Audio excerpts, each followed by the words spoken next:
Olá a todos, meu nome é Márcio Babinski, hoje vamos falar sobre anatomia aplicada do genital feminino. Eu sou professor do Departamento de Morfologia da Universidade Federal Fluminense.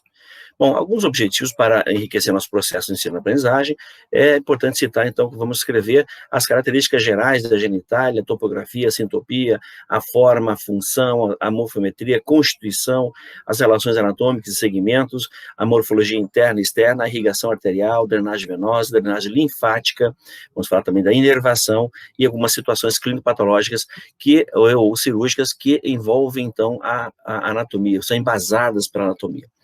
Bom, para falar de genital feminino, algumas funções e generalidades, então eu trago para vocês aqui a descrição dos livros de anatomia, então, que a função da genitália feminina é uma função reprodutiva e uma função de relações sexuais ou prazerosa.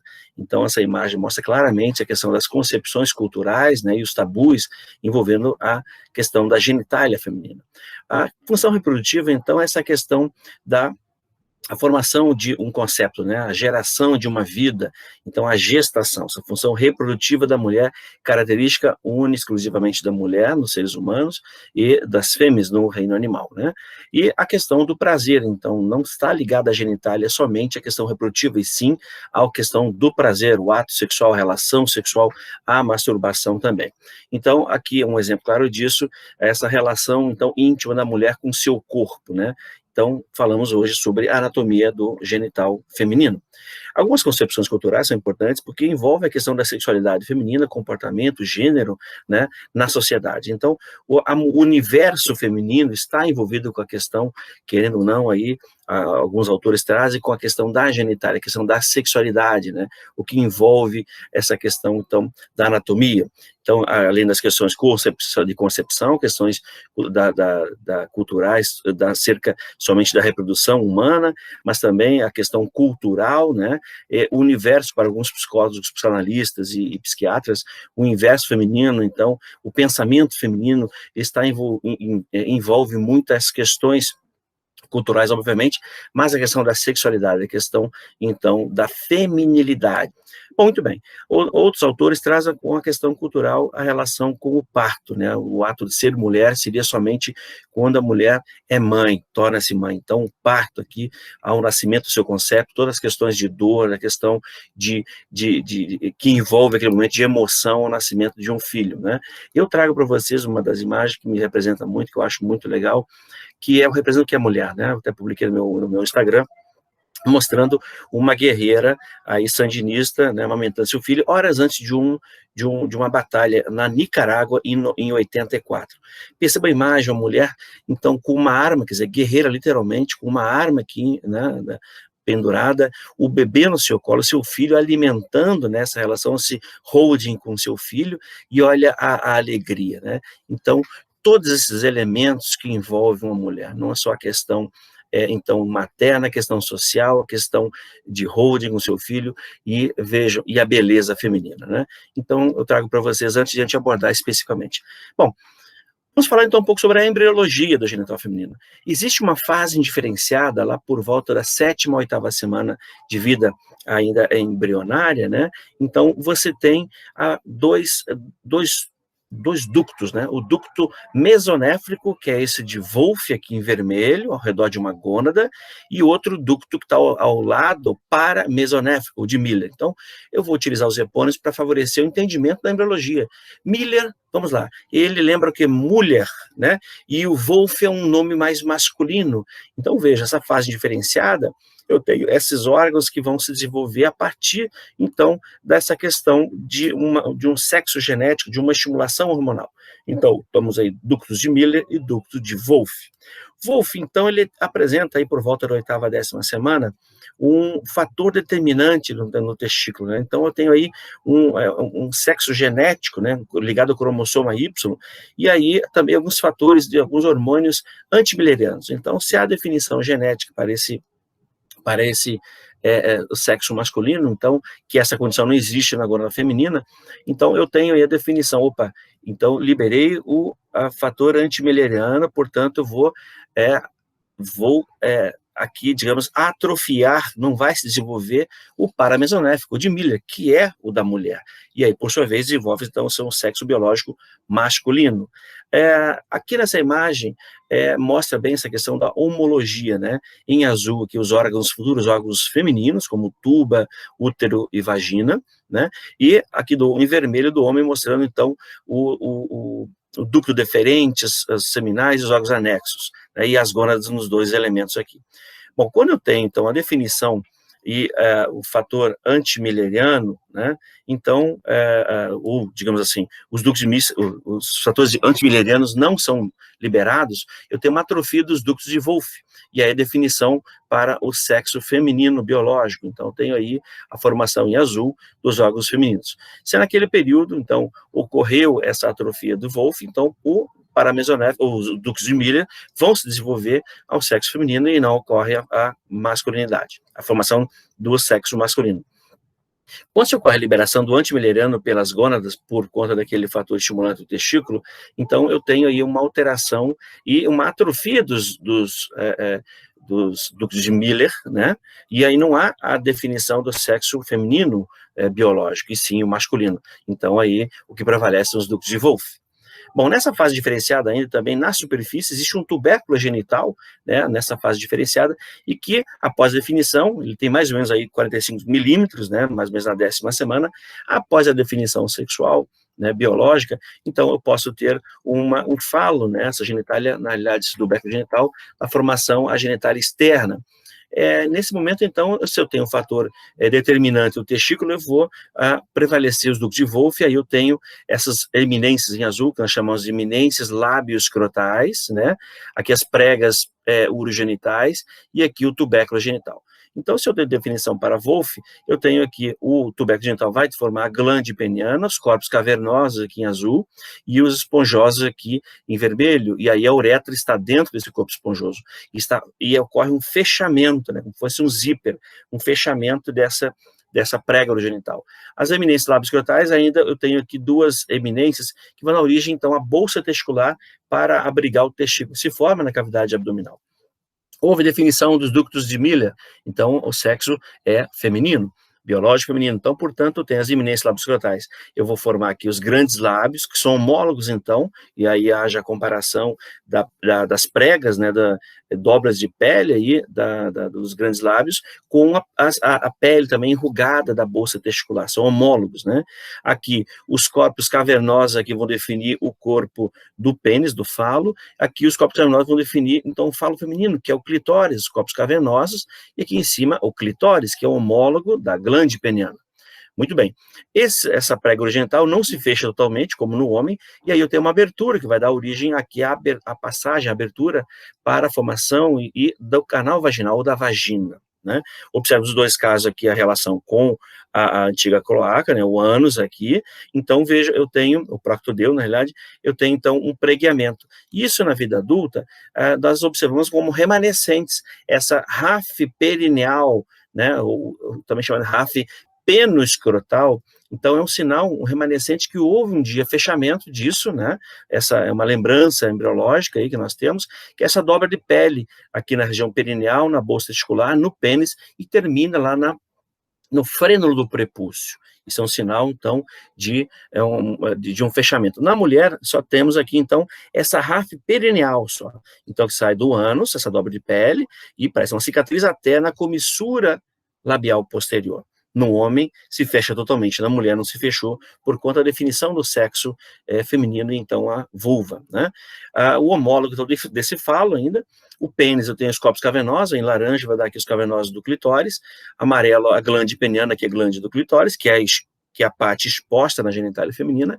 Eu tenho aqui os corpos esponjosos, o corpo esponjoso no homem, e na mulher, então, aqui o bulbo, né, esponjoso, que é ok? Então, a fixação dos corpos cavernosos na raiz dos corpos cavernosos, na crura, e aqui no clitóris. Bom, vamos começar falando, então, desse composto do aparelho reprodutor feminino, anatomicamente assim falado. Eu tenho órgãos essenciais, que são os ovários e os testículos no homem, e aí eu tenho órgãos de condução, né, de manutenção dessa essência, que aí Nesse caso, é o trato genital feminino, e do homem seria o masculino. Então, vejam, os ovários são o que produzem a essência, são órgãos essenciais da mulher. Então, são os órgãos que ali produzem os ócitos, maturam, na realidade, já são produzidos, maturam os ócitos, e aí também produzem hormônios, e eles estão aqui nessa topografia, vejam, situados na cavidade pélvica, lá lateralmente ao corpo do útero, né, preso por um ligamento, que é o útero ovariano, muito próximo aqui das tubas uterinas de cada lado, né? Então, eles são órgãos que estão formados na cavidade abdominal do embrião, migram até a cavidade pélvica e envoltos por peritônio. Então, eles são peritonealizados. Os ovários, tuba uterina e útero são peritonealizados. Então, eles descem, mas com o peritônio, e se prendem aí, e se fixam, né, nessa cavidade pélvica.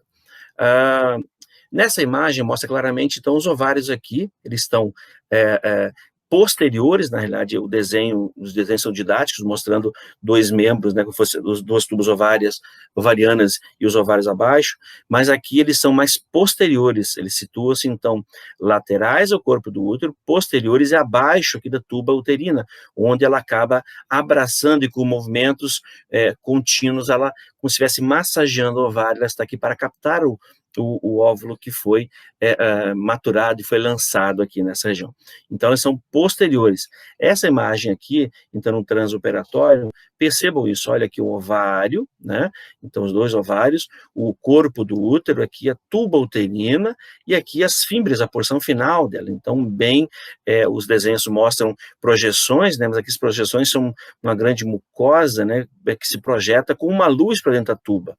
Né? Então, veja, os ovários estão posteriores ao corpo do útero, então, laterais e mais posteriorizados. Essa imagem mostra claramente para a gente, então, não ter essa confusão.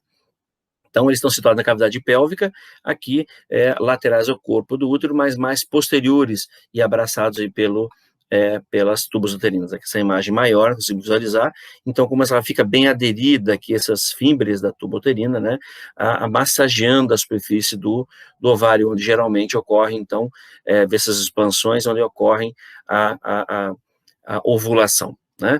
Então, essa é uma imagem clássica, e o desenho traz, assim, didático para a gente, né, tendo uma ideia de que ele está suspenso aqui, mas ele está, de certa forma, por os ligamentos, que esse é o útero ovariano, está aqui de cada lado, muito curtinho, que seria a representação desse aqui os dois ovários, e o ligamento suspensor do ovário, que está aqui. Nessa imagem não consegue visualizar, mas teria que ir para esse outro plano. Bom, então eles são envoltos, aqui nessa imagem mostra, pelo peritônio, né, que envolve o útero, aqui através desse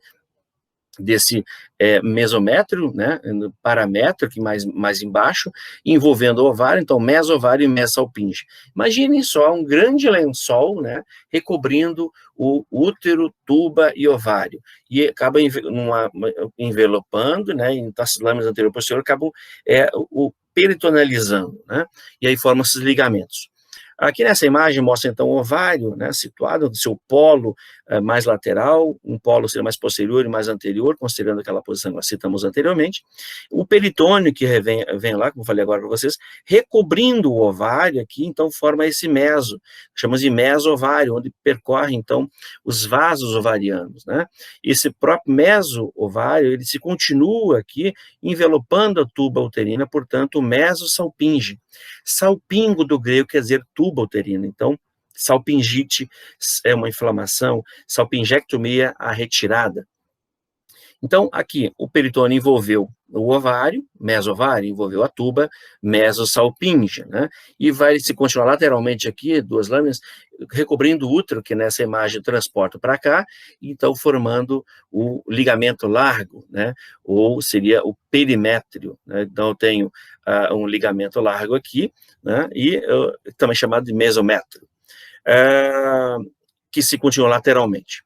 Então, ele está situado aí na pelve, né, aqui com essa íntima relação com a tuba uterina, e aí fixado por com o peritônio. Essa imagem não mostra o peritônio, uma lâmina muito fina, né, evidenciando somente a peça para que a gente possa ter ideia. Aqui no corte coronal frontal, conseguimos visualizar, então, o ovário no seu polo, mais medial, digamos assim, fixado ao útero pelo ligamento próprio ovário, ou ligamento útero-ovariano, né? E um outro ligamento suspensor do ovário aqui, são dois remanescentes lá daquela descida do ovário nos ductos de Miller, né? Então, o ovário aqui, agora nesse corte, conseguimos observar, então, uma região onde tem o folículo de Graaff, né? Um corpo albicans e um corpo lúteo. Então, quanto mais próximo aqui da superfície, ele é expelido, as fímbrias da tuba uterina acabam envolvendo e absorvem, e esse óvulo, ele percorre por esse trânsito aqui interno da tuba uterina. Então, essa aqui é uma relação de superfície, um corte coronal frontal, para a gente ter uma ideia dessa relação e também dos vasos que vão nutrir tanto a tuba uterina quanto o ovário. Então, tem uma artéria ovárica vem aqui, né? E aí ela dá ramos mais laterais, intermédios e mediais para o ovário e, ao mesmo tempo, para a tuba uterina. Aqui a imagem mostrando para vocês, então, a irrigação desse ovário. Então, tem uma artéria aqui, que elas são bem helicíneas, né, ou helicoidais, como queiram, chegando até na região da medula do ovário, da porção parenquimatosa. Observando, nós temos aqui, então, vários folículos primários, na realidade, um cordão epitelial com folículos primários, esses que vão se desenvolvendo, né, e aí um folículo maduro. Esse folículo maduro, então, ele pode ser expelido. Então, eu tenho, agora, ele pode, então, esse corpo pode ser hemorrágico, uma ruptura do folículo, então, é onde ocorre a liberação, né, para a tuba uterina. E aqui, então, temos agora umas células de corpo lúteo, né, formação do corpo lúteo. Então, a irrigação acontece, essa artéria vem até essa região que nutre o parênquima, e o tecido, então, ele penetra por contiguidade nesse parênquima aqui. Observando mais uma vez aqui, então, através do mesosalpinge, meso-ovário, chegam esses vasos, vão irrigar todo o parênquima e alguns vasinhos até a porção mais cortical desse ovário, né? Então, nutrem todo o parênquima e alguns caminhos finais, capilares, até a formação aqui o desenvolvimento desses folículos, né? Nessa outra imagem, então, vejamos, eu tenho aqui o momento que houve a ovulação. Então, esse ovário, ele lançou aqui, e as fímbrias estão muito íntimas, muito aderidas ali, naqueles movimentos, né, contínuos, acabam absorvendo esse óvulo, que está aqui nessa imagem. Esse óvulo, ele acaba sendo, se ocorrer uma relação sexual nesse período, então, os espermatozoides, os gametas femininos, acabam por chegar nessa região após a relação sexual, e aí eles penetram, né, aqui vejam uma imagem de microscopia eletrônica mostrando o espermatozoide tentando penetrar essa camada aqui do ovário. Isso ocorrendo, né, então, essa zona pelúcida, ocorrendo a fecundação, ele solta aqui sua cauda, e aqui ocorre o início do processo de gestação. Então, nesse dia zero, aí eu já tenho, no primeiro dia, já tenho 2 células, tem uma divisão celular aqui, aos 4 dias, 4 células aqui, em 2 dias, 3 células, em 8 dias, então tem 8 células, depois tem uma mórula, em 96 horas tem uma mórula, e aí depois um blastocisto em torno de 5 dias, esse blastocisto já se encontra mais ou menos aqui, então na transição da tuba uterina com o endométrio, né, e acaba se fixando aqui, aderindo no endométrio, né. Então aqui a imagem mostrando em 3D, já então esse blastocisto migrando, tentando se aderir aqui. A tuba uterina, então a tuba uterina, gente, é essa porção aqui, que é chamada do grego, então, de salpingo, né, então, salpinge, quer dizer, tuba, e aí essa tuba, antigamente, era chamada de trompa de falópio, né, e aí é uma grande discussão da questão dos epônimos, que tem o falópio e tem o eustáquio, então o eustáquio está lá na tuba auditiva, e o falópio aqui é tuba uterina. Então, antigamente era chamada de trompa de falópio, porque lembra uma trompa de elefante. Aqui eu particularmente acredito que não tem nada parecido com elefante, mas enfim. Então a tuba uterina, ela apresenta algumas porções. Essa porção final, muito íntima do ovário, que nós chamamos de fímbrias, né? Então nessa região é infundíbulo com as fímbrias, um pouco mais dilatado. Depois eu tenho aqui a ampola da tuba uterina e o istmo. Então são 3 grandes porções. Há alguns autores que descrevem uma porção, uma parte, então, uterina ainda aqui, onde o transmural, que penetra na parede do útero. Então, eu tenho o istmo, ampola infundíbulo, com suas fímbrias, e a porção aqui, que seria a transmural.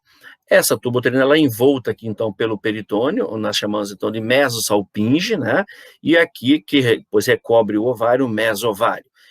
posteriormente a ela, então vem um ligamento suspensor do ovário passando aqui posterior, mais ou menos na altura da transição de infundíbulo para fímbria, e aqui o ligamento próprio do ovário. Então, a tuba, ela apresenta esse aspecto, né? Nessa outra imagem que nós já mostramos, então, um corte é um órgão músculo membranoso, com uma mucosa muito rica, muita célula, né, para poder favorecer alguns cílios, para poder favorecer essa transição do óvulo, então, em toda a sua extensão. Lembrando que a fecundação acontece em 70% dos casos, na porção nós chamamos, então, de ampola, nessa região aqui. Tá, né? Um corte coronal frontal, aqui mais uma vez, então mais do mesmo, vejam, no infundíbulo, então tem algumas pregas tubárias aqui, né? Olha a ampola, onde acontece 70% dos casos de fecundação, o istmo, e aqui traz a parte uterina dela. Então ela é dividida em parte uterina, istmo, ampola e infundíbulo. E aqui ela termina continuando, então, essa mucosa mudando-se a uma transição aqui dessa mucosa para o endométrio. Então, aqui um corte, né, secção 1, 2 e 3, para mostrar a organização transmural, como é muito mais parenquimatoso, músculo liso, né, tecido conjuntivo fibroso aqui, já na porção do istmo, né, eu já tenho uma grande celularidade nessa mucosa. Então, eu tenho uma mucosa, uma camada muscular, né, e essa serosa seria, então, o peritônio, ok? Que envolve. A mesma coisa agora, aqui na porção da ampola, pensamos como tem uma riqueza, né, dessa mucosa, tomando grande parte da luz da tuba. Então, é aqui que ele acaba sendo um pouco, digamos, mais lento esse ovário, né, e aí ocorre, então, a fecundação por conta, uma das teorias é por conta dessa mucosa muito rica aqui. Né? Então, ele retarda um pouquinho a migração nesse segmento aqui, o segmento 3, que seria da ampola, até aqui o segmento 1. Tá? Mais uma vez, então, os sítios de fecundação podem ocorrer, então, geralmente aqui na porção ampular, geralmente o que mais ocorre aqui na região da ampola, depois no istmo, né? Em ordem, né? Pode acontecer, então, nessa parte aqui uterina, né, que está aqui em 3, pode ocorrer a fecundação aqui nas fímbrias, né, e abdominal se prendendo ao peritônio, pode ocorrer uma gestação aqui, então, na realidade, uma fecundação, e esse óvulo fecundado se nidar aqui ao peritônio, ou nas fímbrias do peritônio, ou ainda no próprio ovário. Tá? Notem aqui que pode se fixar também no ligamento tubo-ovariano. Geralmente, quando ocorre aqui, está em vermelho, chamando a atenção, que pode ocorrer o crescimento, o desenvolvimento, mora lá frente, então, do embrião, ele vai crescendo num ambiente que não é apropriado, e aí pode ocorrer o quê? Uma ruptura, né? Então, se tem aí uma ruptura nessa gravidez tubária, um sangramento, né? Porque é um crescimento aqui desse concepto, e aí pode ocorrer uma gravidez tubária e a ruptura dessa tuba. A irrigação, então, tanto do ovário quanto da tuba, então veja, a artéria ovariana, né, ela vem lá direto da aorta, são as gonadais no homem, e para a mulher seriam então as ovarianas ou testiculares para o homem, e elas chegam aqui no ovário, nutrem o ovário e a tuba, né, deixando ramos mais laterais, intermédio e mediais, deixando também laterais, intermédio e mediais para o ovário, e ela se anastomosa com a artéria uterina. Então, a artéria ovariana, que vai nutrir o ovário, e a tuba uterina, se anastomosa com a artéria, então, uterina, e elas acabam nutrindo essa região. Nesse outro desenho esquemático, mostrando novamente a artéria, nessa ovárica, então, e ela se anastomosa com a uterina. Algumas variações anatômicas podem ocorrer, né? Então, veja, eu tenho aqui, fixando o ovário, eu tenho aqui uma porção de fímbrias, né, pregas, que são acessórias e acabam se prendendo ao ovário, né, nesses dois casos aqui. Essa prega acessória, na realidade, fixa lá no ovário, a outra fica livre, podendo limitar uma fecundação, podendo ter uma estenose aqui do ósteo, né, uma das outras causas, então, de infertilidade ou de não fecundação, né, e ainda podendo ter aqui uma fímbria ovárica, né, tem uma fímbria única se prendendo ao ovário, por isso aquela fecundação que pode ocorrer aqui, que falamos anteriormente. Nessa imagem radiológica, então, o contraste injetado por uma sonda aqui transvaginal, esses contrastes chegam na tuba uterina, mostrando que no sexo feminino, então, há uma comunicação do meio externo com o meio intraperitoneal. veja, seus órgãos estão peritonealizados, como falei anteriormente. Então, veja, aqui o contraste chega na tuba uterina, chegou na cavidade pélvica, ele então, disperso na cavidade abdominal, mostrando essa relação da cavidade abdominal com o meio externo. Aqui eu tenho um abscesso, né? Eu tenho aqui uma infecção tubária, então eu tenho uma salpingite ou um abscesso tubovariano, e aí eu vejo que para por aqui, né? Há uma dilatação, inclusive, e aí o contraste para por aqui. Isso mostra, então, que tem uma obstrução. Nesse caso, por conta, às vezes, até uma tumoração. Alguma coisa está obstruindo aqui. Então, para mostrar esse outro lado, mostrar a vocês que do meio exterior pode ter uma contaminação para o meio intraperitoneal. Então, uma vulvaginite pode evoluir, dar uma cervicite, uma salpingite, e a infecção está na cavidade pélvica. Bom, útero. Útero, então, é esse órgão que tem um formato, então, de uma pera invertida, né? Ele apresenta, então, gravem essa numeração, 9 por 6 por 3. Isso para mostrar a vocês, então, as dimensões do útero. Então, ele tem um formato de uma pera invertida, né? É composto, então, aqui de um endométrio, do miométrio, e o perimétrio seria, então, o peritônico que o envolve. É um órgão peritonealizado. E aqui a cavidade uterina e a cavidade cervical, né? Então, veja, o comprimento, olha o 963, o que é? Então, ele tem mais ou menos 9 centímetros de comprimento, 6 de largura e uma espessura em média de 2 a 3. Eu coloquei 3, então fica mais fácil, múltiplo de 3, 3, 6, 9. Ou, digamos, comprimento 9 centímetros, largura 6 e 3 de espessura. Pesa mais ou menos 30 a 120 gramas, então em média de 50 gramas. Agora ele pode chegar até 1 quilo, né, quando na gestação, retirado do concepto, o peso, o útero tem mais ou menos 1 quilo aí. Então ele é esse órgão aqui que sofre alterações com a idade, na questão hormonal, e também variações na sua forma. E aí ele tem mais ou menos aí 2,5 centímetros, então, de canal cervical. Cervix, do latim, quer dizer pescoço. Não vamos chamar aqui o colo e pescoço. Então, colo tem a ver com cervix. Agora, então, colo uterino e aqui o canal cervix. Por isso, nós temos um termo utilizado na ginecologia que é a cervicite, uma inflamação aqui, né? E não vou falar colite, porque colite de cólon vem a cólon e isso relaciona-se ao intestino. E é importante falar para os alunos não confundir. Então, o útero tem essa porção que nós chamamos de fundo, né? Um corpo, e aqui o colo, ou cervix, essa região aqui. As alterações morfológicas, né, elas são hormônio dependentes e acontecem durante a vida. Então, recém-nascido, perceba que eu tenho um colo, praticamente 50% do corpo uterino, né, aos 4 anos, então, começa a ocorrer uma proporção, uma desproporção, então, entre o colo e o corpo. Já na puberdade, nós percebemos que o corpo está um pouco maior, já se adaptando para a concepção, né, e aqui, aos 20 anos, então, tenho um útero que nós chamamos de nulíparo, que não teve nenhum parto, então ele tem esse aspecto, onde tem 1/3 do corpo, de todo o útero, ele é o colo e 2/3 o corpo. Inverso lá, que tinha 2/3 praticamente do colo e 1/3 de corpo para o recém-nascido até os 4 anos. Uma mulher aos 40 anos, então, um adulto multíparo, tem vários partos, né, ele apresenta, se veja, um corpo um pouco mais dilatado e um colo, então não somente é a proporção de comprimento aqui, de 1/3 que o colo tem, aqui eu tenho 2/3 e ele é mais largo também na sua porção mais proximal, no seu fundo de corpo.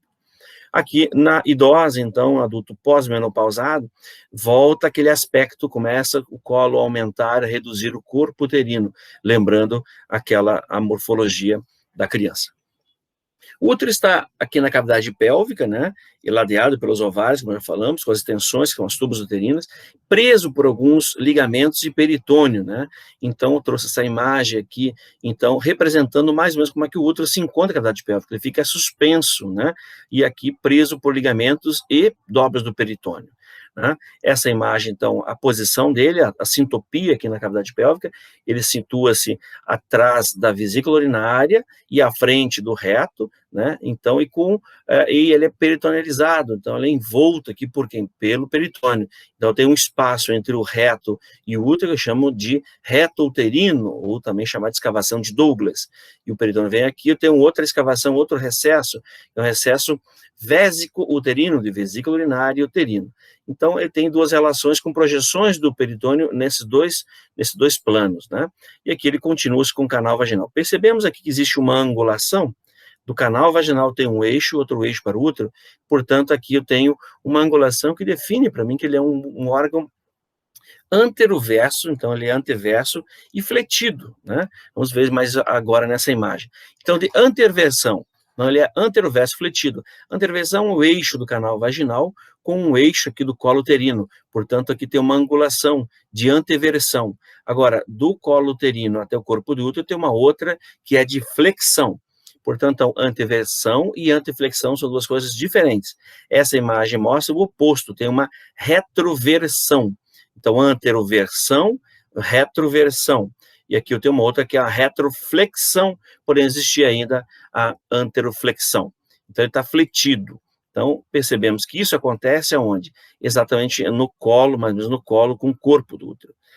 Existem alguns graus de retroversão, né? Aqui a posição normal, que nós falamos, de anteversão, e em verde aqui uma retroversão de um grau, de 2 graus, e terceiro grau, então ele se projeta mais posteriormente o seu corpo, então existe uma angulação aí diferenciada. Então é importante citar que existe anteversão e retroversão, anteflexão e retroflexão, e um outro termo aí que é a retrocessão, né? Então, nessa imagem, falamos aqui do normal, retroversão, retroflexão, né? Onde o fundo dele acaba tocando, né, no reto aqui, se projetando contra a parede anterior do reto, e aqui a retrocessão. Então, veja, aqui outro tipo de, uma anteversão, onde o colo uterino fica mais num eixo, quase que transversal aqui, na pelve em relação sobre a bexiga, né? Então, esse aqui eu tenho uma retrocessão, essa é uma retroflexão. Então, retroflexão relacionada a essa imagem aqui, ele dobrado. Exatamente o ponto seria a angulação entre o colo e o corpo do útero. A mesma coisa acontece aqui. Aqui eu não tenho essa flexão. Só está, em vez de anteroversão, retrovertido. E aqui a anteflexão é essa, ele pode estar fletido, anteflexão, que é o oposto ao retroflexão. Então, nessa imagem aqui, mostrando a relação, a topografia e relação com o peritônio, nós observamos o peritônio parietal, né, vindo aqui na parede anterior do abdômen, refletindo sobre a vesícula urinária, recobrindo o útero como um todo, né? Então, e aqui lateralmente foi cortado e dá esse aspecto ligamento largo, onde fixa lateralmente o útero, que é o mesométrio, né? E ele se continuando aqui na parede anterior do intestino, recobrindo lá também a tuba uterina e o ovário. Então, essa é uma relação dele com o peritônio. Essa imagem foi cortada para poder nós observarmos aqui, retirando a tuba uterina. Nessa outra imagem, então, mostrando o corpo do útero, né, e aqui a vesícula urinária. Entre os dois, então, tem um recesso, ou escavação vésico-uterina, e esse outro maior aqui entre o reto e o útero, escavação ou recesso reto-uterino, também chamado de escavação de Douglas. É um epônimo dado a quem descreveu, e quando se faz um toque genital, na mulher, um toque vaginal, se toca o fundo, então, no cérvix, lá na altura do fórnix posterior. Se eu tenho um abscesso tubo-ovariano aqui, ou uma doença inflamatória pélvica, eu toco isso aqui, está sensível e doloroso, toquei, a paciente pode apresentar um grito de Douglas. Então, são dados semiológicos relativos a esse recesso reto-uterino e está associado à doença inflamatória pélvica. Observando aqui o peritônio amarelo, cobrindo aqui o ligamento redondo do útero, que é um outro ponto de fixação que a gente fala mais à frente. Aqui, o útero sacro, né? A prega reto-uterina, que embaixo tem o ligamento útero-sacro, e aqui, então, ladeando os dois útero-sacro, eu vou encontrar aqui o recesso reto-uterino. Essa sintopia, então, mais uma vez essa imagem, relacionando aqui com o malabarismo em cordas, e é como ele se encontra aqui, né, suspenso na cavidade pélvica, atrás da vesícula urinária, à frente do reto, preso, então, por essas cordas que vamos expressando, que é o ligamento útero-sacro, né, e aí, agora envolto pelo peritônio, formando uma prega útero-sacra. Importante lembrar que tem que ser isolado aqui, porque através desse útero-sacro é que eu tenho o sistema nervoso autônomo, S2, S3, S4, os feixes nervosos transitam junto aí por esse ligamento até chegar no útero. Então é importante identificar para que não ocorra uma lesão desse feixe nervoso. Aqui, lateralmente, então, o ligamento largo, né, fixando na pelve, e o ligamento redondo anteriormente. Ele é um homólogo, então, do ducto deferente, através do canal inguinal, e se fixa na aquela iminência labioscrotal que nós chamamos agora no adulto, no pós-natal, então de grandes lábios na mulher e da bolsa testicular no homem. Se fosse o homem, então, aqui teria esse ligamento redondo, é o homólogo, que lembra quem? Que lembra, então, o ducto deferente que desce com o testículo para dentro da bolsa testicular, naquela iminência labioscrotal, né? Então, aqui é o ligamento, o útero, ligamento redondo. Quando há uma gestação, o útero aumenta de volume, ele traciona esse ligamento, que é o ligamento redondo, tracionando, ele traciona onde está fixado lá na vulva. Portanto, a mulher, a gestante, sente dor na vulva, né? E aí é um dos motivos de consulta, mas é quando, por volta do terceiro, quarto mês, o concepto começa a crescer, o útero cresce, traciona o ligamento redondo. Pode levar a uma dor na vulva, que não é nada demais, é só uma questão de orientação. Bom, então o útero aqui apresentando seu fundo uterino, né, fundo, corpo e aqui o colo, e observamos aqui o peritônio, né, recobriu todo o útero, né, e lateralmente, então, o ligamento largo, que nós chamamos de mesométrio. Aqui o perimétrio é o peritônio sobre o útero, miométrio, então, o prefixo indica músculo uterino, endométrio, mucosa do útero, então, a parte mais interna, endométrio, miométrio muscular, que ele é um órgão muscular, e eu tenho o perimétrio, que é o peritônio. Quando esse perímetro se projeta lateralmente, fixar o útero lateralmente na pelve, então chamo de mesométrio, que é o ligamento largo, ok? Nessa imagem conseguimos observar, então, o mesoalpíngeo e o mesovário. As fixações do útero, então, nessa imagem, um corte aqui, coronal frontal, mostrando os dois ligamentos redondos aqui, o ligamento largo, né, na pelve, mesométrio, e aqui a mesma coisa. Então, agora mostrando uma vista posterior. Foi feito um corte, não consigo visualizar posterior, mas o posterior nessa imagem, o ligamento útero-sacro, aqui, né? E lá o ligamento largo. Mais abaixo, o ligamento de McEnroe, ou também chamado ligamento cardinal, que na próxima imagem a gente consegue visualizar, na próxima ainda. Então, aqui a relação, mais uma vez, do útero, né? Anteroverso fletido, olha aqui o canal vaginal, terminando anteriormente mais curto, a parede anterior, do que a parede posterior até lá o colo, criando então dois espaços que chamam de fórnice, anterior e posterior. E aqui o peritônio recobrindo então esse útero. Temos então o endométrio, então essa porção mais interna aqui, bem vascularizada, essa mucosa do útero, né? E aí o biométrio é a parte muscular, literalmente, então miométrio. E o perimétrio, então, seria o peritônio envolvendo aqui o fundo e o corpo do útero. Perimétrio, que quando ele, por sua vez, lateralmente, então, tem aí o paramétrio e o mesométrio.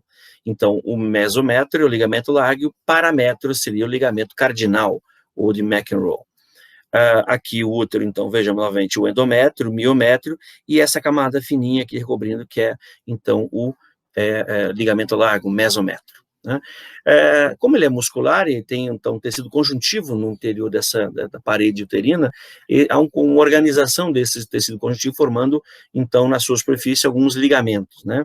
Então, veja, eu tenho em verde aqui dois ligamentos, que é o ligamento útero-ovariano e o ligamento redondo útero. O ligamento redondo útero ele é mais anterior e o útero-ovariano ele é mais posterior, né? Agora, aqui embaixo, próximo do colo, então, eu tenho o ligamento sacro-uterino, ou reto-uterino, né, o útero sacro, também chama por alguns autores, e eu tenho aqui um outro que é o transverso, o ligamento transverso, também chamado ligamento de cardinal de McEnroe. E aqui eu tenho o ligamento pubo-cervical. Nessa outra imagem, mostrando a organização, um diagrama em espiral, né, dessas fibras musculares e a continuação com o tecido conjuntivo formando esses ligamentos, né? Então, aqui o paramétrio, o mesométrio e os ligamentos. Vamos a eles. O paramétrio, então, na realidade, é o ligamento de McEnroe, forma que é um transversal que está aqui embaixo, que a gente vê numa outra imagem, né? O mesométrio é este aqui, que é continuando pelo ovário, então chamo de mesovário. Continua sobre a tuba, mesosalpinge, né? E os ligamentos aqui, esse útero, o suspensor do ovário, e aqui o útero ovariano. Eu tenho, essa é uma vista posterior, na vista anterior, então eu vou ter o ligamento redondo do útero, que não aparece aqui, mas aqui embaixo tem o útero sacro, quando envolto pelo peritônio, então forma-se a prega reta uterina, né? e os dois ureteres ali. Nessa imagem aqui, belíssima, mostra para a gente, então, uma relação desses órgãos que estão suspensos na cavidade pélvica, na realidade, muito próximos, ligamentos do assoalho pélvico, né, muscular. Então, eu tenho esse ligamento chamado de sacro-uterino, ou hoje nós chamamos, então, de reto-uterino, ele vem aqui fixando lá do sacro, fixa aqui o reto, fixa a vagina e continua-se, né? Então, até o útero. Então, portanto, passou pelo, aqui até o colo do útero. Aí eu tenho dois outros que são o ligamento transverso, prendendo o útero lateralmente, do colo uterino até na espinha esquiática, que é o ligamento transverso do colo uterino, que eu chamo, então, de ligamento cardinal ou de McEnroe. Ele prende tanto o colo uterino quanto lá a porção do reto, né? E aqui, mais à frente, agora eu vou encontrar um arco tendíneo que existe lateralmente, lá nos ossos da pelve, e algumas fibras horizontais, né, que formam o ligamento pubo, que sai daqui, nós chamamos então de pubo cervical, né? Pubo cervical. Vai até onde? O colo do útero, cervix, por isso pubo cervical. Então, os ligamentos são, eu tenho o útero sacro, também chamado de reto uterino, o ligamento transverso, o cardinal, também chamado de McEnroe, eu tenho o arco tendíneo com o ligamento, então, pubo cervical. Nesse outro corte, conseguimos visualizá-los, né? Olha aqui o pubo vesical anterior, esse, então, o pubo cervical, prendendo o colo uterino, né, suspendendo o colo uterino aqui, anteriormente. Eu tenho transversal aqui, então, o de McEnroe, que é o cardinal, e posterior, que é o útero sacral, ou também chamado reto uterino, porque ele prende o reto e prende o útero. Lateralmente, entre o útero e o reto, os dois úteros sacros formam aquele espaço que nós falamos, então, que é a escavação de Douglas. E é importante, como falei para vocês, então, esse ligamento uterosacro, ou reto uterino, ser observado, né, em cirurgias, para que não ocorra lesão de um plexo de S2, S4, que transita por ele feixes nervosos, né? Então, aí, esse asterisco com essa estrela mostrando o recesso de Douglas, ou escavação reto-uterina. E aqui atrás, mostrando, então, ainda um septo reto vaginal. Bom, essa imagem mostra claramente o que eu quis mostrar a vocês em um outro plano, né? Então, aqui mais do mesmo, mostrando a relação desses ligamentos. Veja aqui o útero, né, o ligamento transverso cervical aqui, lá na frente, então, o pubo vesical e o pubo uterino, ok? Nessa imagem, esses ligamentos, agora a gente observando a lateral aqui do corpo do útero e a vista anterior. Então, anteriormente, o ligamento redondo do útero, através do canal inguinal, se fixa nos grandes lábios, né, no monte púbico por ali. E aqui o ligamento do ovário, são os dois. Agora, aqui a gente consegue visualizar. Então, tem uma tuba, o ligamento ovário, ele é, então, mais posterior, e o ligamento redondo do útero anterior. Então, anterior e outra posterior. Aqui é importante falar, então, nessas relações do peritônio, ligamentos, então, vários focos de endometriose que podem ocorrer nesse tecido. Então, não somente no útero, aqui no peritônio, em órgãos anexos, como o ovário, também no reto e na genitália externa. O útero gravídico, então, ele muda bastante de tamanho, né? Por volta do terceiro, quarto mês, ele começa a chegar nessa altura aqui da região suprapúbica, e aí ele vai crescendo em proporções, empurrando todos os órgãos que se encontram aqui. Então, ele sai da pelve, invade a cavidade abdominal, empurrando os órgãos da cavidade abdominal para cima e para os lados, né? Essa imagem mostra claramente esse conceito crescendo, né, crescendo e mobilizando todos os órgãos aqui do trato gastrointestinal. Aqui um videozinho mostrando como isso ocorre. Veja que ele vai crescendo e vai mobilizando todos os órgãos aí na cavidade abdominal, né? Então, aqui eu quero mostrar para vocês o útero gravídico. Ele apresenta algumas posições, né? A situação fetal dentro do útero pode ser uma posição cefálica, onde a cabeça está direcionada para o assoalho pélvico, uma posição pélvica onde o feto está sentado nessa região do colo uterino, ou transversal, né?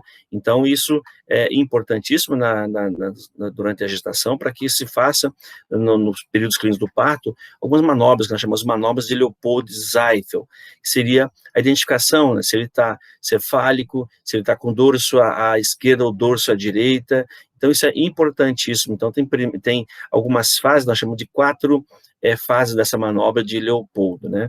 Onde eu vejo, então, aqui o dorso, onde eu vejo se ele está à direita ou à esquerda, ou a posição cefálica, se ele está cefálico, onde eu movimento a cabeça, eu percebo isso, né? E a parte da coluna, se está para um lado ou para o outro. São 4 manobras. É importante também somente citar para vocês, então, que existe uma relação entre a pelve e o feto nesse útero, né? Aqui o conceito, então, nesse útero, e a relação que envolve, então, desde aqui a região do pubis, a região posterior do sacro e algumas posições. Então, as posições, como se encontram nessa posição cefálica, como se encontra a cabeça, em que direção? Se é occipito púbica, que é, na realidade, você tem, então, occipito púbica, eu tenho o occipital dele, está voltado para o pubis, né? Eu tenho a posição occipito à esquerda anterior, occipito à esquerda anterior, então ele está cefálico, com o occipital virado para a esquerda e anteriorizado. Eu tenho o occipito esquerda transversa, né, que seria essa daqui, occipito esquerda transversa, então ele está transversa a cabeça na cavidade pélvica. Eu tenho o occipito esquerda também posterior, occipito sacra, né, que seria essa OS, occipito sacra aqui, né? Então, sacro está aqui, a região occipital da criança está aqui, o bregma está aqui, e a occipito direita posterior, transversa e direita anterior. São posições em que a cabeça ela se encontra durante os períodos clínicos do parto e tem que ser identificado durante o toque retal. Você consegue perceber pela posição, às vezes, do bregma, né? E os planos de Elie nessa pelve, então existe são 4 planos, né, na altura do promontório, né, segundo plano, essa cabeça do concepto com o seu útero, obviamente, que desceu, se encontra no segundo plano aqui, então na altura da segunda vértebra sacral, o terceiro plano nas espinhas esquiáticas, e o quarto plano, então, na borda aqui, já do cóccix. Então é a posição da cabeça nesses planos, e aí o plano 3 menos a mais 3. Então, o mais 3 ele já está coroando, a cabeça está saindo aqui, é visível no parto. Então, a um toque, você percebe a posição do bregma e a posição da cabeça, né? E quando se está aqui, nesses planos mais inferiores, terceiro e quarto plano, ao toque você sente uma dilatação, então, do colo uterino, de 1 centímetro, é um dedo, 2 dedos a gente considera como 2 centímetros, e 4 dedos como 4 centímetros. Então, o número de dedos equivale a esse diâmetro, né? E aí são os perímetros clínicos do parto, né? Vejam aqui, os planos de Elie, ele vai descendo, vai se insinuando, e aqui as dilatações, e que ocorrem em 10 dilatação, eu tenho, então, abertura total, e o período clínico do parto, ele avança. Aqui é só um videozinho para mostrar a vocês, então, uma cesariana, um parto cesáreo.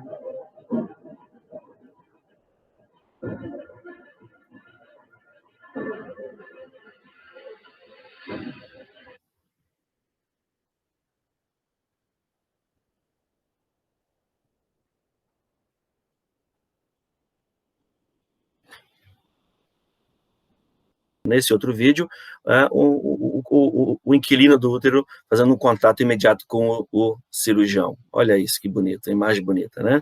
Então, essas são as imagens aí de parto cesáreo. Aqui um outro vídeo mostrando ele se insinuando, querendo sair sem a ajuda do cirurgião. Então, aqui nós mostramos anteriormente, aqui um parto normal, né? Então, onde você tem ali, olha só, aqui já avançou todos os planos de Elie, então já tem coroando, dilatou todo o colo, já está no canal vaginal, já está aparecendo coroando, aqui a cabeça já passou, ele tem uma rotação, né? E aí o obstetra, ele acompanha essa rotação para somente assistir o parto. Então, na realidade, o parto natural, o parto normal, como dizem, ele é assistido pelo profissional, na realidade. Às vezes, há necessidade de uma incisão, de um auxílio nesse movimento, no período clínico do parto, mas geralmente o parto normal, então é natural, o médico assiste.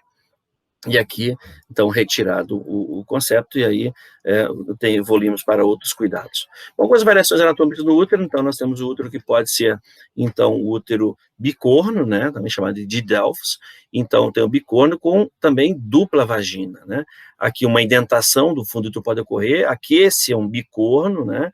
E um bicorno com uma parte rudimentar, então atresiada, né? Com atresia, e aqui uma estenose do canal cervical pode ocorrer, ou uma estenose da vagina, que é uma síndrome que nós falamos, então, mais à frente para vocês. A irrigação arterial, então, do útero acontece por quem? Desde a artéria ovariana, ela se anastomosa com quem? Com a artéria aqui uterina, essa artéria uterina, então, os ramos aqui da ilíaca interna. A artéria uterina, então, ela deixa ramos e que penetram na parede do útero aqui. Então, tanto anterior quanto posterior, também contribui se anastomosando com ramos vaginais. Aqui, mais uma vez, mostrando, então, que esse aspecto sinuoso que ela apresenta, né, que é helicoidal, justamente para a questão, então, de uma gestação. Esse vaso vai se adaptando a algum órgão que vai crescendo. Vagina. A vagina é um órgão músculo-membranoso, tem aproximadamente 10 centímetros de comprimento, né? Então, do meio externo, do ósteo externo até comunica aqui o colo uterino, situa-se entre, então, a vesícula urinária e a uretra e o reto. Então, situado na cavidade pélvica, contínuo, então, do útero, do colo uterino, até na vulva. 10 centímetros mais ou menos. Essa aqui é uma peça cadavérica, mostrando, então, a vagina aberta, uma vista posterior, lá o colo uterino com seu ósteo, aqui seria o fórnice posterior e lá o fórnice anterior. Então, uma mucosa, né, uma mucosa preguiada, uma camada muscular e muito íntima de quem? Da uretra, aqui, da uretra vesical, né?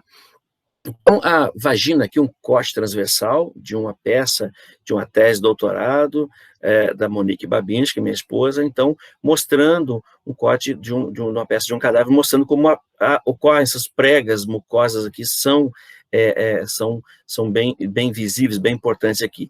E muito íntimo de quem? Da uretra que está passando aqui. Então, essa peça mostra a porção parede anterior da uretra e aqui a parede anterior da vagina, muito íntima da uretra, que seria mais ou menos essa porção aqui. Então, o canal vaginal, ele está, ou vagina se encontra à frente do reto, atrás da vesícula urinária e da uretra, né? Então, e atravessa o assoalho aqui, a musculatura do assoalho pélvico.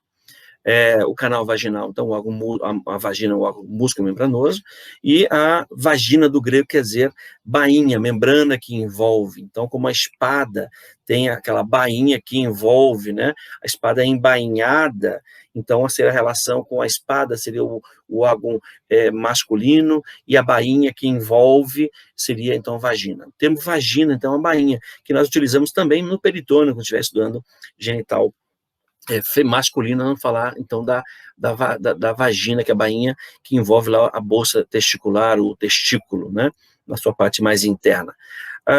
Então, nessa imagem mostra claramente aqui a vagina, né, desde o seu ósseo, abrindo na vulva.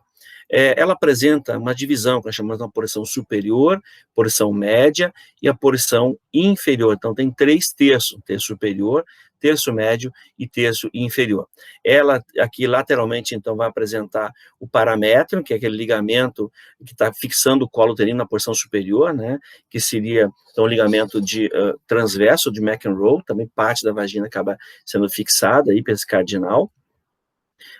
O ligamento redondo está muito próximo aqui nessa imagem, e, nesse caso, o ureter, aqui o vaso, né? Então, vejo aqui no canal, no assoalho, muito íntima, desses órgãos. E abre-se aqui no vestíbulo, né? No vestíbulo seria uma antessala aqui na vulva. Então, a porção superior, média e inferior, e vestíbulo. Nessa vista lateral, conseguimos visualizar essas 3 porções, né? E a uretra passando nesse plano, exatamente aqui, no terço médio e terço inferior. Então, a uretra feminina, ela está somente, aí, ela tem mais ou menos 3 a 4 centímetros de comprimento, e ela, então, ela pega o terço médio inferior da vagina, e muito íntimo essa relação, né?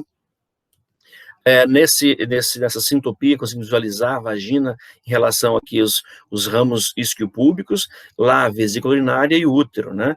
Então, aqui a porção mais superior, que seria o canal, né, da vesícula urinária, que seria a uretra feminina aqui, então pego 2/3 da vagina, e logo abaixo passando por trás, aqui por baixo, né, então tem, considerando uma posição bípede, seria mais inferior, considerando uma posição anatômica, posterior eu vou encontrar, então, aqui o canal vaginal. E abrindo aqui a vagina e a uretra aqui em cima. Observe que tem uma musculatura envolvendo aqui o músculo esfíncter da uretra, que controla aqui a micção na mulher, né, logicamente com o sistema nervoso envolvido, e aqui embaixo, então, a musculatura, né, o músculo útero-vaginal aqui envolvendo. Lateralmente aqui um compressor da uretra, também lateral. Aqui a posição, então, do útero não vai influenciar na vagina, porque ele está fixo. Percebam que exatamente nesse ponto que pode ocorrer uma retroversão contra uma retroflexão, uma anteversão, acontece a partir do colo. O colo é fixo pelo ligamento transverso, no ligamento do McEnroe. Então, o cardinal, ele está fixo aqui, portanto, se ele está fixo, a vagina não muda muito aqui a sua posição, tá? Que vai mudar, na realidade, é o útero nessa sintopia uterina. Aqui, numa peça, então, vejam, anatômica, mostrando, então, essas pregas dessa mucosa, né, a irrigação dos ramos vaginais e uterinos, que são contínuos aqui, e aqui uma peça, então, cirúrgica, observando aqui a parede posterior e a parede anterior. Aqui, mais uma vez, mostrando, então, essa porção da mucosa, com parte da muscular, que é muito mais aqui evidente nessa parede anterior. Nós observamos aqui nessa peça, então, mostrando a musculatura do assoalho pélvico. Então, tem o músculo levantador do ânus passando lateralmente aqui, né? Lá embaixo eu vou encontrar o corpo do períneo, e como se encontra nesse espaço a uretra e a vagina, muito íntimo. Então, veja, aqui em cima eu vou ter a vagina, a uretra, né, o terço médio, o terço distal. Aqui ela é envolta por essa musculatura, que é o músculo esfíncter da uretra, né, envolve tanto a vagina quanto a uretra, que estaria nesse plano aqui, nessa peça. Aqui embaixo, mais inferior, então, contínuo, essa musculatura, então, do esfíncter útero-vaginal, né? E uretrovaginal, desculpa, uretrovaginal, e lá o músculo compressor dessa uretra. Aqui, mais uma vez, mostrando, então, a vagina e a relação com a uretra, e as glândulas que se encontram nessa região são as glândulas uretrais, então, e se abrindo, né, com o ducto parauretral de Skinner para o ósseo da vagina. Então, glândulas mucosas. E aqui a vagina e a uretra, então, são muito íntimas, né? Então, considerando como é um órgão músculo-membranoso, eu tenho aqui uma parede. Essa parede apresenta um epitélio papilar todo preguiado, que a gente consegue visualizar na peça aqui. Logo abaixo tem uma lâmina própria, nessa mucosa, né? Eu vou encontrar, então, nesse plano, vasos, tanto na lâmina própria quanto na musculatura, que eu tenho, então, uma camada muscular circular e longitudinal, nesse plano aqui. Essa seria a circular e aqui a longitudinal. E eu tenho mais embaixo, então, a porção externa nessa camada, então, da face endopélvica, e aqui alguns nervos, né?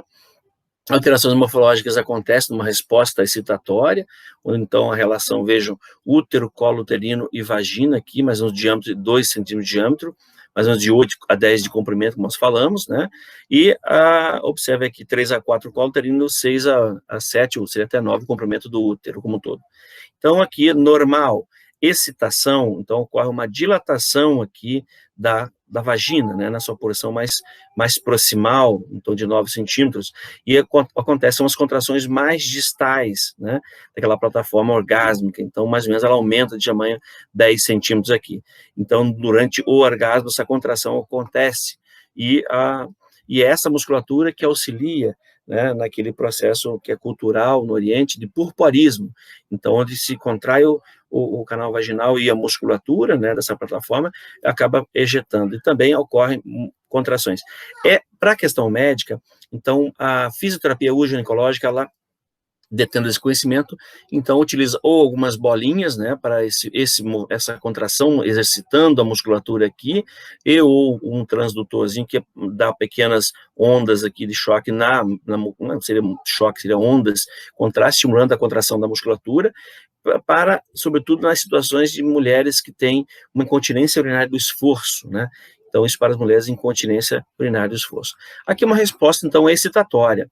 Então, você tem um aumento no comprimento e no diâmetro da vagina. Aqui o período resolutivo, então, voltando a relaxamento.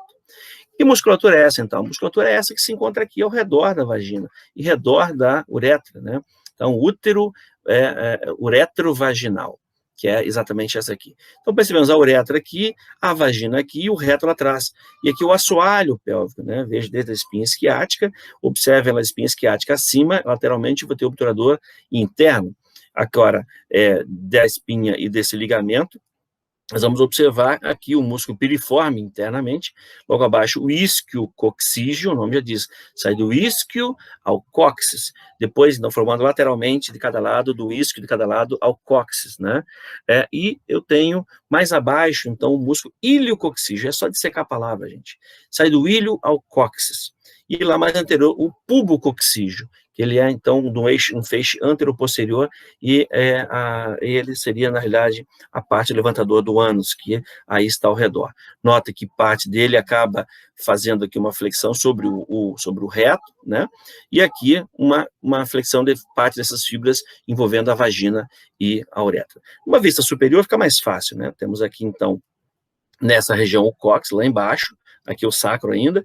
Então, vejam, esse último a gente falou, que é o músculo pubo, que sai da região do pubis, pubocoxígeo de cada lado, abraçando aqui tanto o reto quanto a vagina e principalmente esses dois, e mais anteriormente tem a uretra, lateral um pouco mais posterior que lateral, então tem o músculo iliocoxígeo, né, e mais posterior ainda, então, o isquiocoxígeo, e lá o piriforme, formando esse assoalho aqui do pélvico.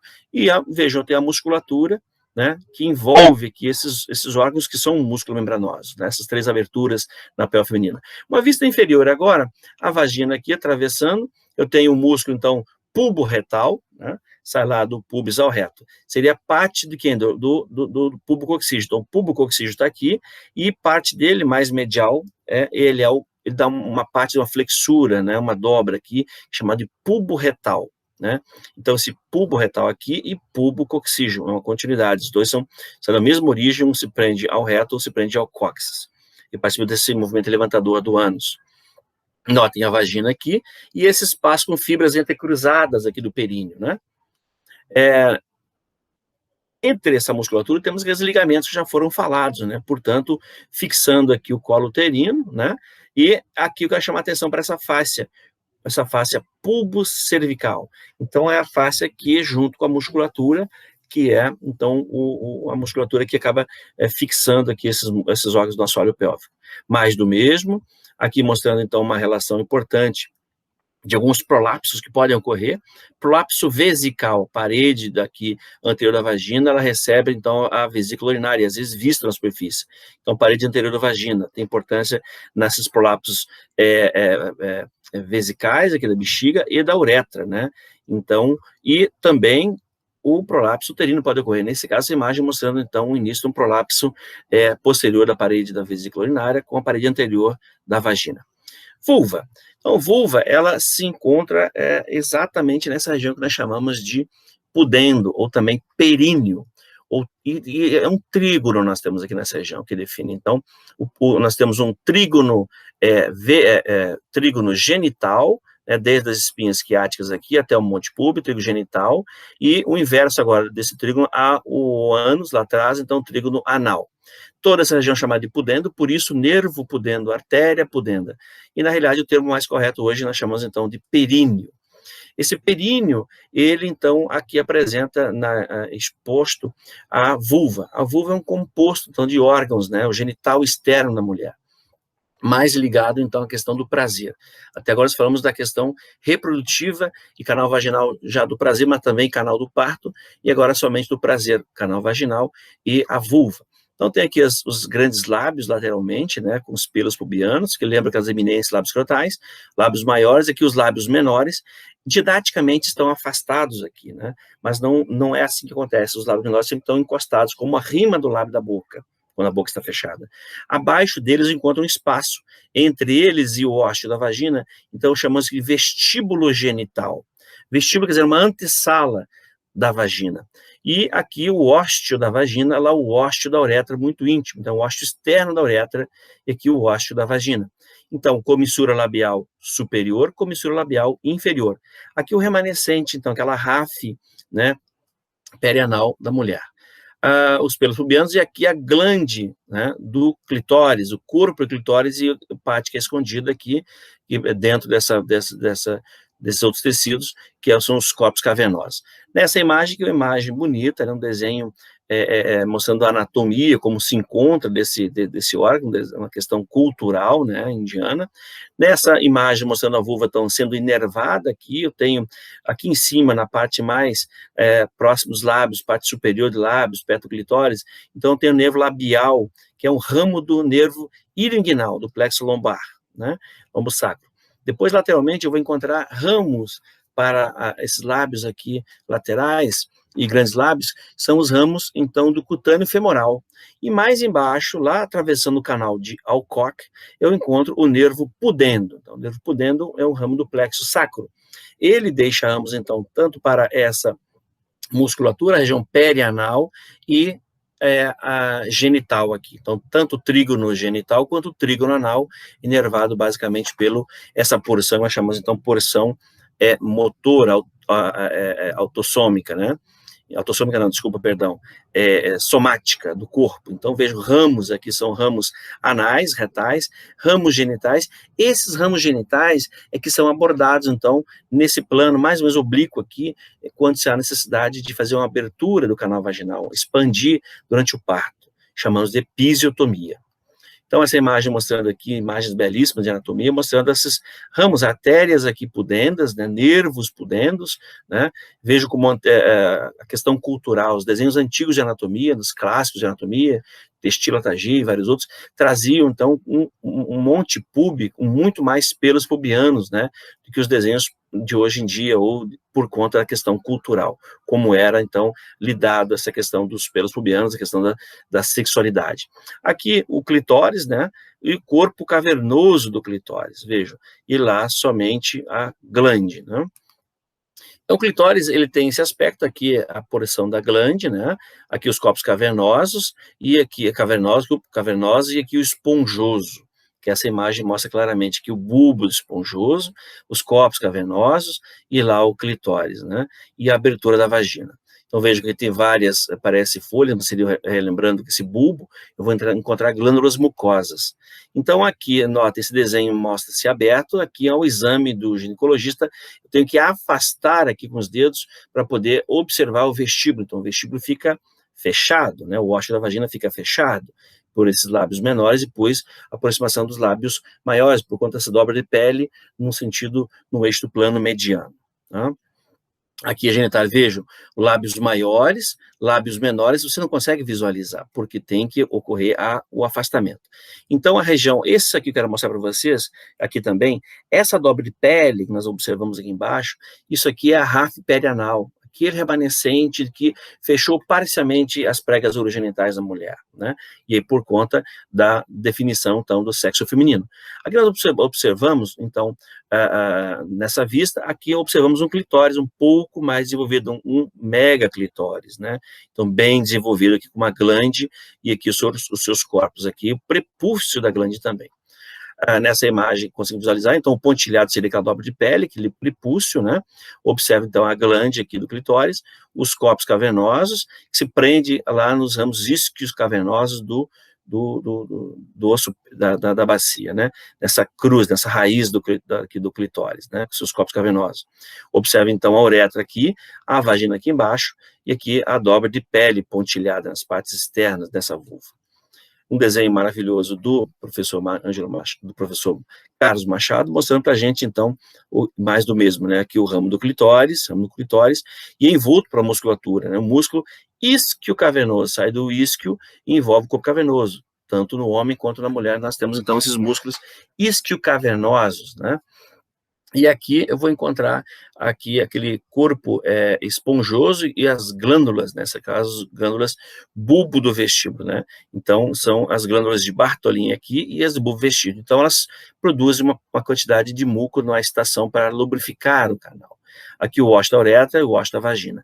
Ao redor, então, da vagina, eu vou encontrar também outro músculo, o músculo bulbo esponjoso. Eu tenho um isquio cavernoso e um bulbo esponjoso. Nos dois casos, tanto no homem quanto na mulher, envolvendo os corpos cavernosos do pênis, o isquio cavernoso, e da mulher os corpos cavernosos do clitóris, e o esponjoso do homem, né, como o bulbo esponjoso da mulher. Então, esses músculos têm um efeito de contração que nós mostramos anteriormente.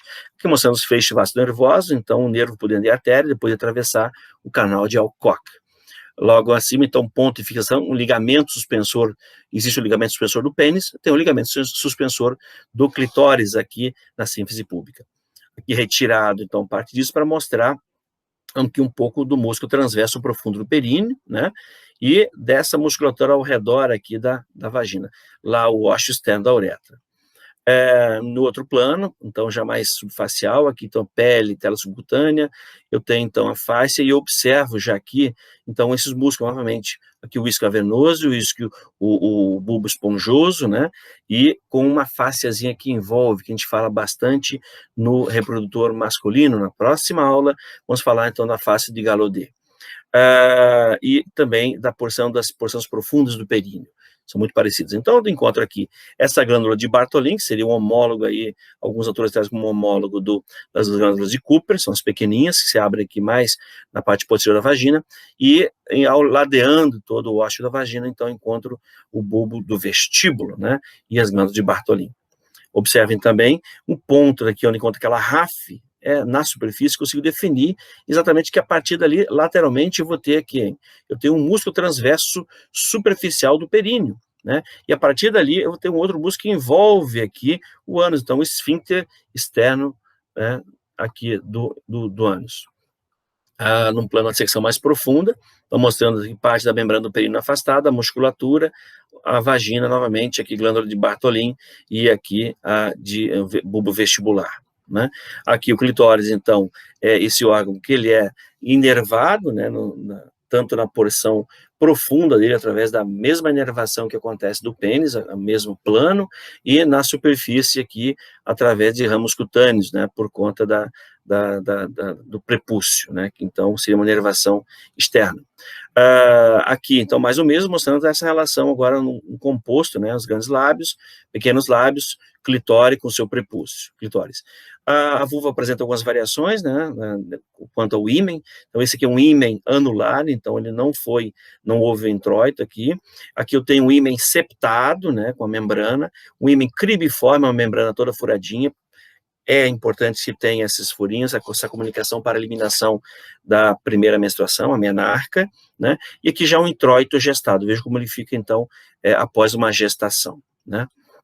É importante falar que alguns critérios de Turner, né, eles avaliam na pediatria, então, tanto a genitália quanto as mamas, né, então, quanto à idade, então, infantil não tem pelos pubianos, não tem nenhum broto mamário desenvolvido, de 8 a 13 inicia os pelos pubianos e um broto mamário, 10 aos 14, sempre uma coisa meio que sobrepondo a outra, um período sobrepondo ao outro, mais ou menos aos 14 tem bastantes pelos pubianos, já um broto mamário maior, mais ou menos aos 15, né, nesse período, até os 15, 11 aos 15, então bastante pelos pubianos e uma mama bem desenvolvida.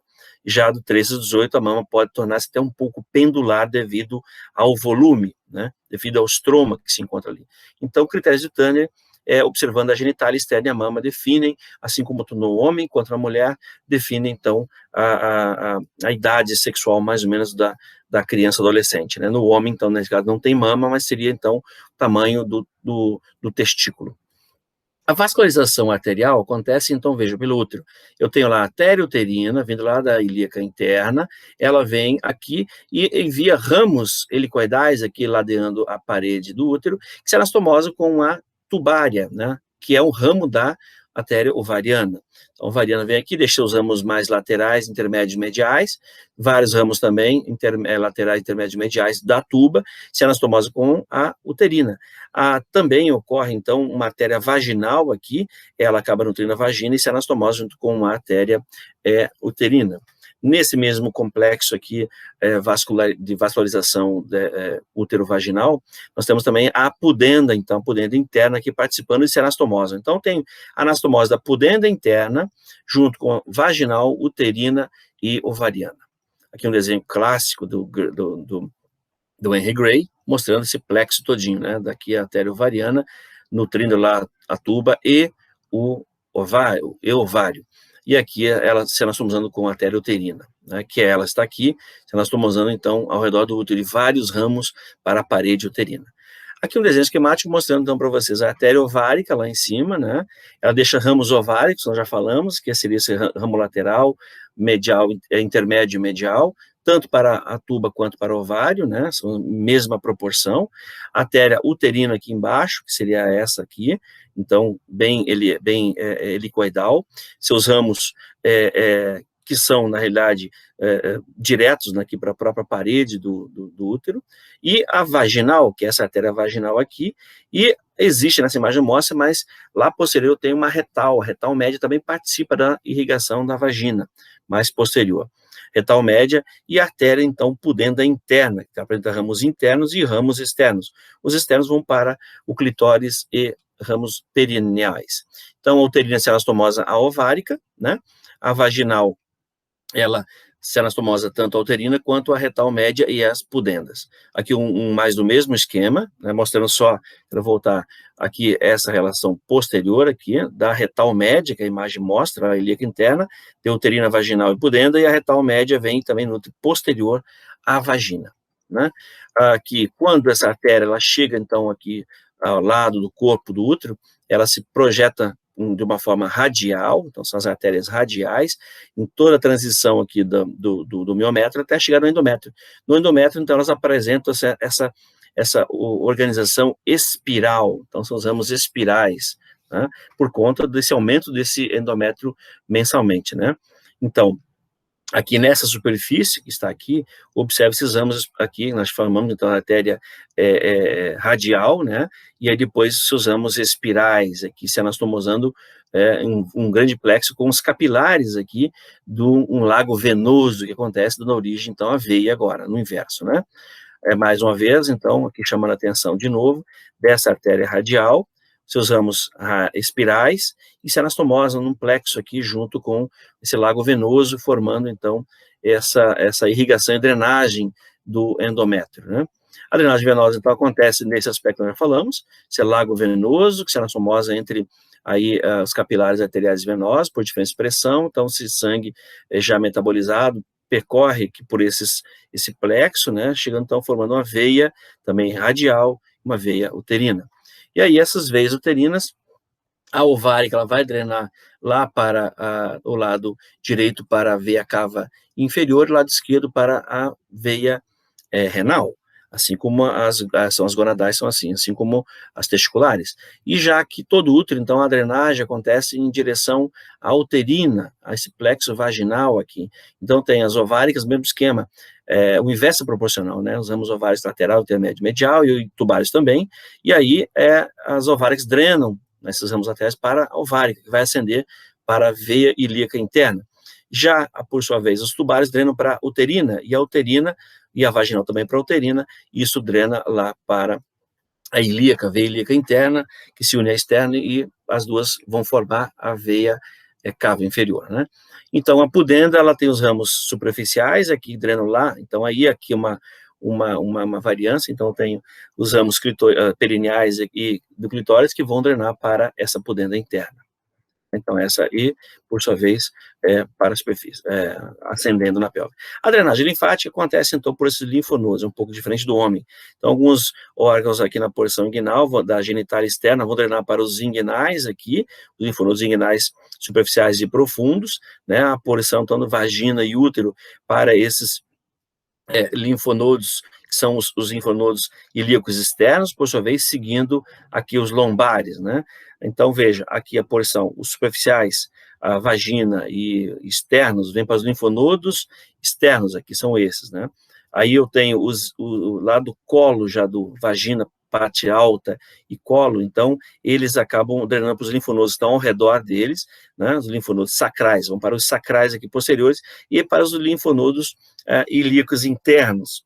Depois, lá em cima, os que se encontram lá na tuba uterina e ovário, eles acompanham, então, os linfonodos aqui para o abdômen, então, para os lombares.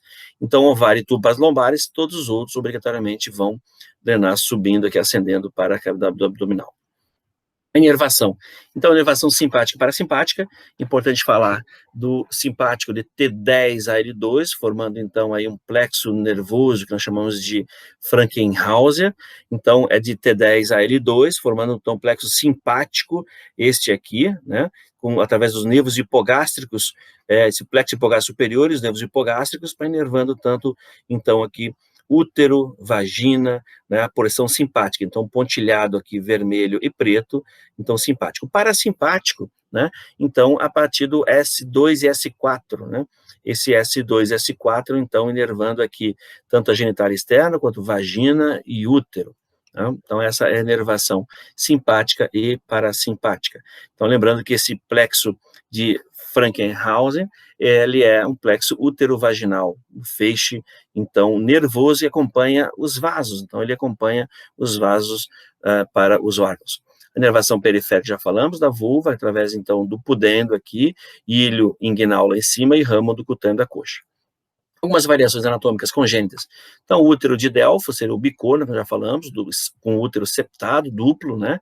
Então, aqui num corte mostrando que eles são septados e independentes, ou aqui bicorno unicervical, com um colo só, aqui com dois colos, e aqui útero septado como um todo, né?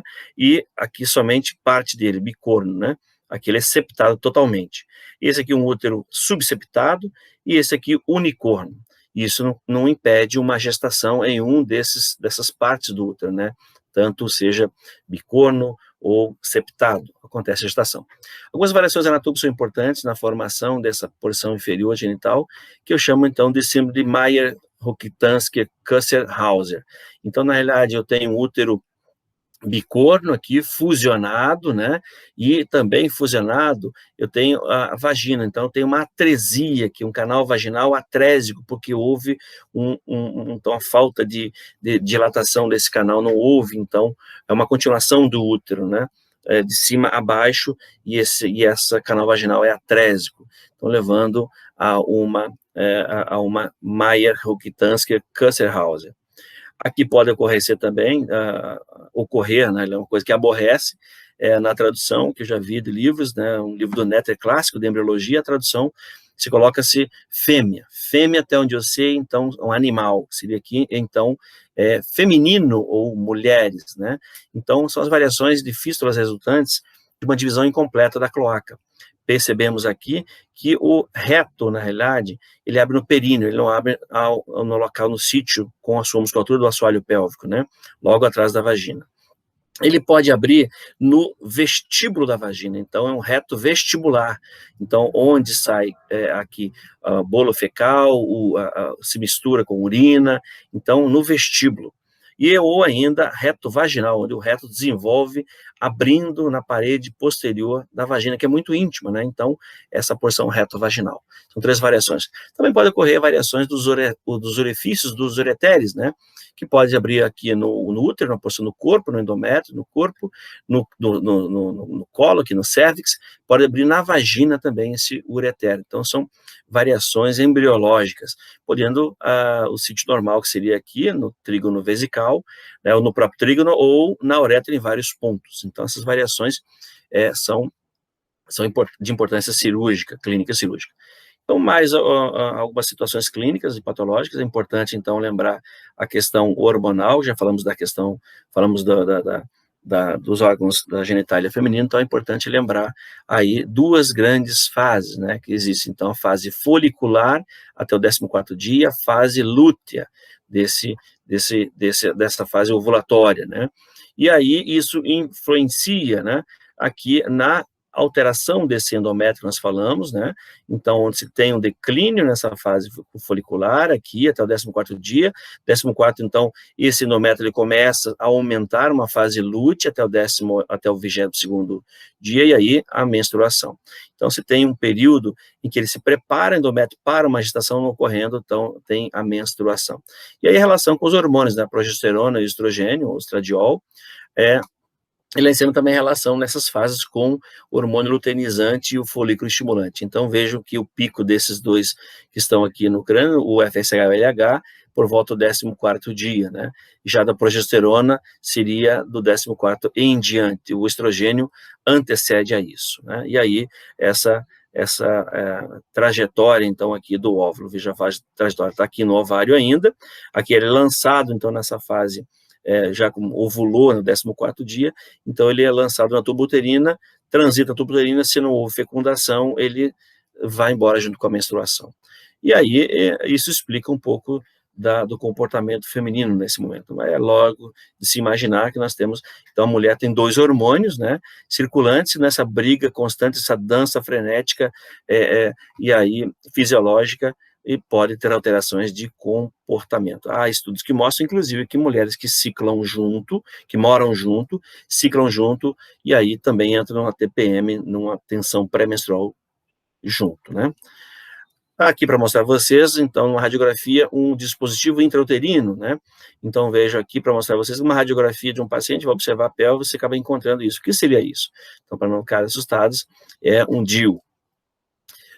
Alguns sintomas que podem ocorrer nessa alteração do hormônio feminino, né? Então, desde acne, fissuras alimentares, que é comer de pouco de tudo, fadiga, acender crescente, ganho de peso, retenção de líquido, né? Ondas de calor, suores noturnos, alterações de mamas e até dolorosas, predisposição a infecções, alteração do pH vaginal, né? Alterações de sono, pensamento confuso, aí que eu falei para você a questão do pensamento, né? A mulher tem muito essa questão do período, né, hormonal, alterações digestivas, de humor e ansiedade, dor de cabeça e alteração da mucosa vaginal, né? Então, isso é importante. Os miomas são estruturas que se desenvolvem, tecido fibroso, então aqui se desenvolve ou no próprio nome diz, mio de músculo. Então, são tumorações benignas, na maioria dos casos, que podem ser aqui submucosa, abaixo da mucosa. Então, ser um mioma submucoso, pode provocar sangramento, por conta que aquelas artérias se encontram aqui, né, as helicoidais. Eu tenho outro que é um que está aqui subcervical, pode ocorrer, pedunculado, mas geralmente, então, eles estão aqui submucoso, intramural, né, ou subseroso, abaixo do peritônio, abaixo do perimétrio. Então subseroso, intramural, submucoso. E aí eles podem apresentar de várias formas, peduncular aqui no submucoso, no fundo, peduncular aqui no canal vaginal, né, no saliente, aqui subcervical, pode se encontrar também intraligamentar, da mucosa correr para o ligamento útero-ovariano. Ou lá em cima, o pedunculado ainda subseroso gigante, né? Também pode ocorrer pólipos, não pode ser confundido pólipo com um mioma, né? Aqui para mostrar a vocês, então, a esterectomia, como acontece, porque existem vários termos da esterectomia, ela pode ser uma esterectomia subtotal, total ou radical. Então, a cor aqui em rosa, essa subtotal, tira-se somente o fundo e o corpo do útero, preservando o colo, né? Essa é uma subtotal. Então, ou chamada de esterectomia parcial. Esterectomia total, você tira, então, o fundo do útero, o início da tuba uterina, o ligamento, e vai até o colo uterino. Então, essa é uma esterectomia total, né? Então, e aí existe a panesterectomia, ou radical, onde se tira lá de cima, vejo, desde fundo, corpo, colo e parte da vagina, parte alta da vagina, e ainda o paramétrio, né? Então, o mesométrio e o paramétrio.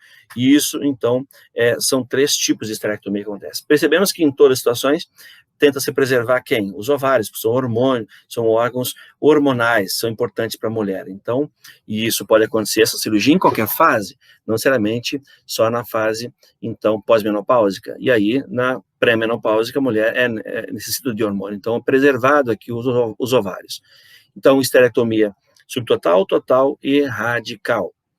Aqui uma esterectomia pode ser, então, suprapúbica ou transvaginal. Essa é uma transvaginal, mostrando para vocês, então, um prolapso aqui, útero-vaginal, grau 2. Então, aqui eu tenho o útero aqui no canal vaginal, né? Então, ele está pinçando aqui com a pinça de Littlewood, está pinçando o colo uterino, né? E logo abaixo tem um espéculo de Alvar, que afasta, né? Então, veja, isso aqui é o colo, cervix, né? Lá em cima, a parede anterior da vagina, já tem um prolapso do útero e também parte da anterior da vagina, consequentemente, uma cistocele. E lá em cima, a bexiga, né? Então, aqui, já essa pinça de Littlewood, lá o espéculo afastando, tracionando o colo uterino, há um sangramento, há uma tração, a dissecção e a retirada desse órgão, né? Aqui a peça como um todo. Então, essa é uma esterectomia, peguei até o colo, é uma esterectomia total, né? Então, esterectomia total, todo o útero até o colo uterino. Os pólipos já falamos, aqui algumas formas, então, de aspiração de secreção vaginal. Então, a vagina, como falei, ela se prende lá ao colo uterino, na porção superior, na parede anterior mais curta, e a posterior mais longa.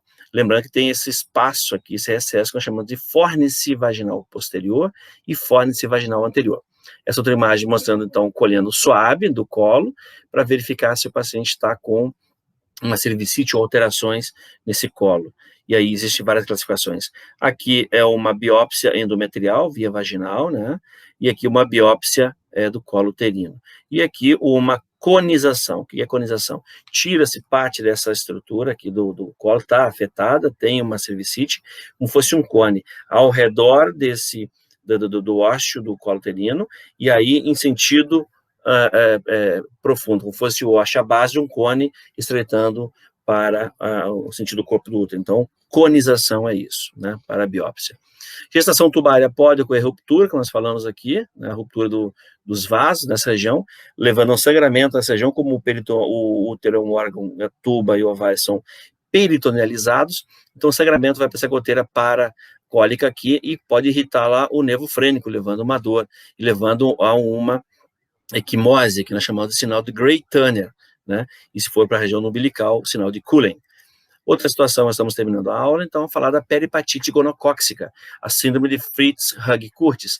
Isso é uma peripatite gonocóxica através de um processo infeccioso, né, inflamatório, vulvaginal, e que evolui para o inflamatório intraabdominal, adjacente ao fígado, levando, então, a um processo secundário, a ascensão para a cavidade abdominal, e aí, desse trato genital, geralmente pela gonorreia, Neisseria gonorreia, né?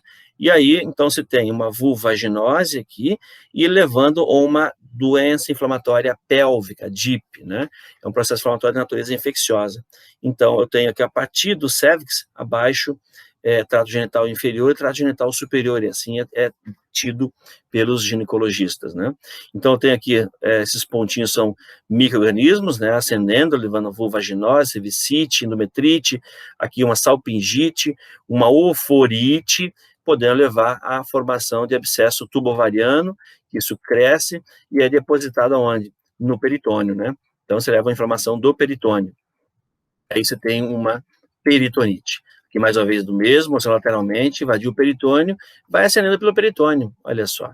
Saiu aqui do ovário, né, foi até o ovário, pelo peritônio, e aí isso mostra, né, essa imagem aqui, mostrando aqui uma infecção da tuba uterina. O jogado foi aqui inserido contraste, e aí você vê que está obstruído, né. Aqui uma amostra disso, né, então é inserido contraste, e você tem uma obstrução aqui, quando você tem um abscesso tubo-ovariano, né, uma tumoração. Nesse caso aqui, não, o contrário, o outro lado contralateral aqui está mostrando, então, uma tuba obstruída. E a síndrome de Fitz-Hugh-Curtis, então, mostra essa peripatite com a disseminação aqui da infecção através da goteira paracólica, como falei para vocês, né? E aqui a peripatite, então, com esse espessamento e captação da cápsula de Gleason, que é a que envolve, então, o fígado. E aqui, olha só, mais uma vez mostrando, então, a perfusão subcapsular. Para fechar nossa aula, então, uma imagem de o que pode acontecer muitas vezes, né, uma gestante, sem saber que está gestando um bebê, chega à emergência com sangramento, e se não tiver expertise do profissional, como essa imagem é lá de fora do país, então, através do Instagram, eu percebi que foi feita uma tomografia, mas foi dito no relato do caso, paciente com dor abdominal e sangramento, foi levado a exame de imagem e aparece um concepto, né? Esse concepto, então, ele com morte já fetal e sangramento, então, descolamento de placenta, e na imagem apareceu, nem a gestante sabia da gestação. E aí, nessa imagem, então, isso quer dizer para vocês que geralmente não se faz tomografia em gestante, não se faz ressonância em gestante, né? Então, o convencional, né? Você tem aqui, então, nesse caso, por conta da dor abdominal e da peritonite que a mulher tinha, né? A literatura da nossa aula, agradeço a todos.